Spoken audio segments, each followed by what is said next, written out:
Hey guys, Brian from Snowwalker Bushcraft, and today we're going to continue on with the winter loadout. We're going to talk about winter footwear. Don't go away.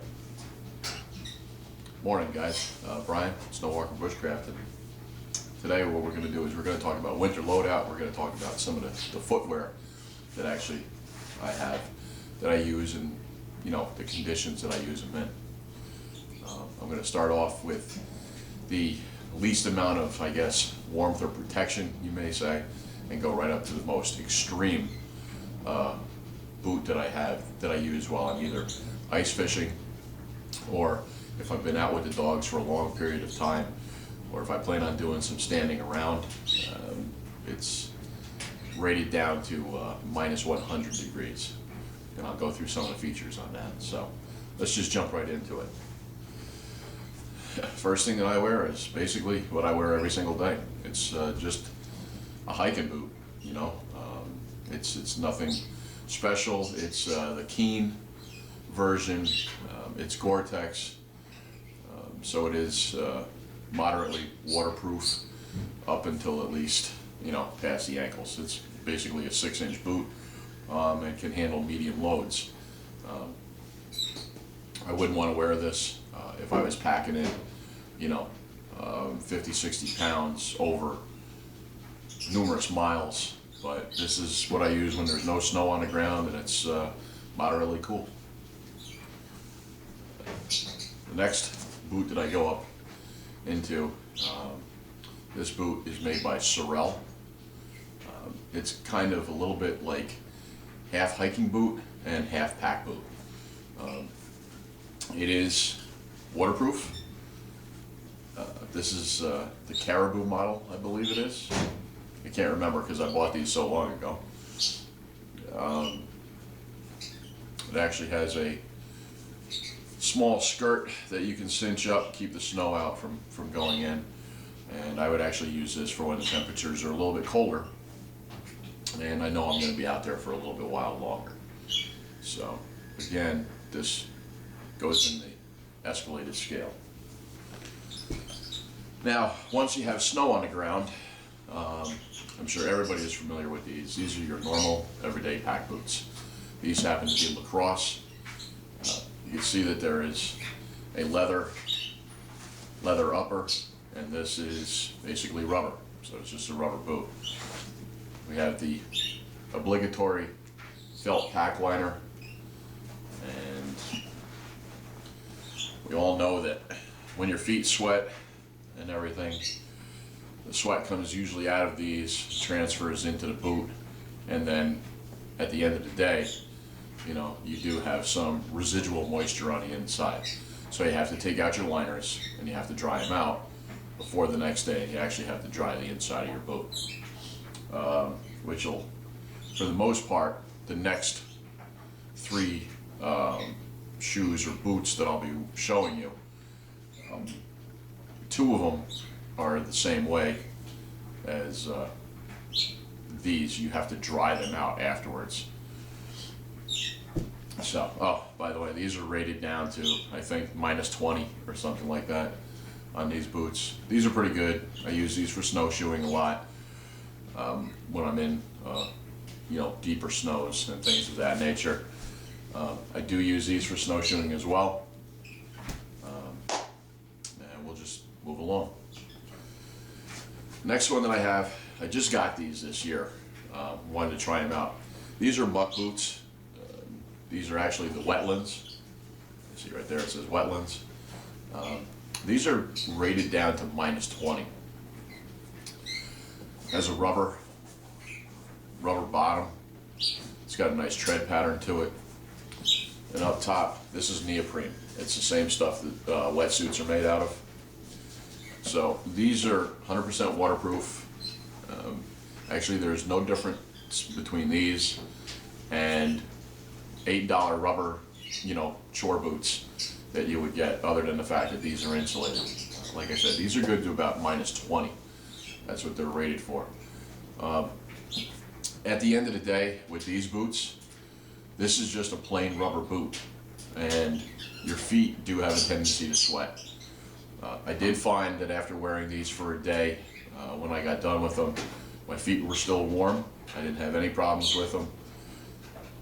But I noticed that I had to dry them out on the inside. You had to remove the insole. Okay. Which that's all this is, this insole. You'll have to take this out and dry this. And you have to dry the inside of the boot as well. If you don't do that, you're gonna wind up having wet feet the next day because that moisture that's in there is gonna transfer back into your sock while you're wearing them.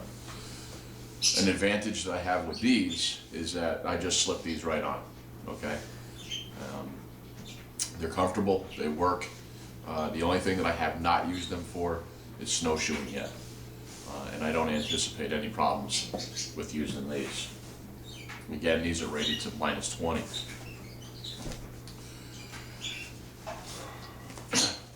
This is a pair of Native American mukluks. Okay, these are actually made by Stager. I like these a lot. This is probably my favorite item of footwear to put on because they're so comfortable. It's moose hide down at the bottom. It's got a gum rubber sole. Okay, and it's got a 10-ounce canvas upper. Okay, in which you tie your moose hide laces around to cinch them up around your legs. All right. It also works on the principle of a felt pack liner on the inside. I've worn these in -35, -40 degree weather. In Maine, I've used them in the Adirondacks. These work specifically on ice, and they work on dry snow conditions, packed snow, not the heavy, wet, slushy snow. This is based all on breathability, this system of mukluk and footwear. These breathe. The perspiration from your feet actually goes through the felt, comes through, goes into the moose hide, and goes out. When you tan hides, if you take the membrane off on both sides, it breathes. If you leave the membrane on, like most of your shoes and your boots, okay, that hide is not really breathable. Okay, and everybody puts on snow seal and things like that. It clogs up the pores. Again, doesn't make it breathable. I wear these 90% of the time barefoot. My feet have never been cold. Again, it depends on the activity that you're doing. It also depends upon the conditions that you're wearing these. I don't wear these when it's wet out. Okay, I don't wear them in slushy snow. I don't wear them in deep, wet snow. Okay, usually packed. I'll wear these snowshoeing. I can pack down where I'm going, and then I don't really have a problem. I can wear these around camp, and they are probably one of the best investments that I have ever made in footwear. But again, you have to wear them in the right conditions. Right? I don't even wear these on pavement, to tell you the truth. When I go someplace, wear another pair of shoes, whatever, and then I'll change into these. I highly recommend these, dependent upon, again, your condition. Last but not least, this is the Cabela's Trans-Alaska boot. This was designed and actually used by Jeff King in the Iditarod.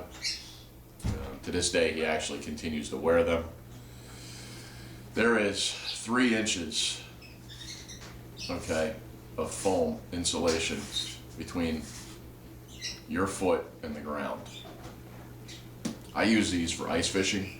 I use these if I'm going to be out for extended periods of time.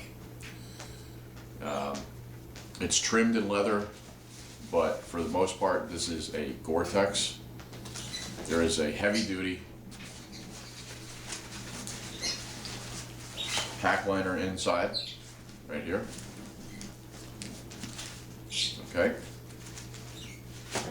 And they're basically no difference than this boot except this is the industrial model. All right, I've worn these in minus 50 degree weather in Maine. Like I said, they're rated down to 100, minus of 100 degrees.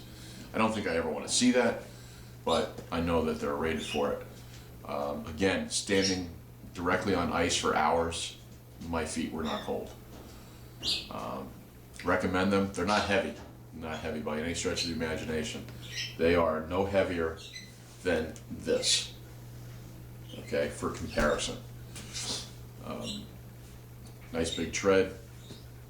You're going to be about 3 inches taller when you put these on, so you may not be used to that. I have not used these for snowshoeing.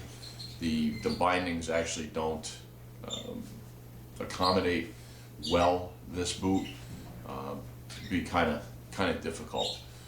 So that being said, a couple of little tips, or a tip at least, for when you're wearing your shoes.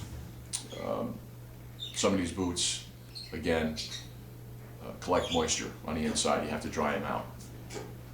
One thing that you can actually do, that was taught to me long ago, is if you use antiperspirant, it's not just for your underarms. If you put this on the bottoms of your feet stay dry.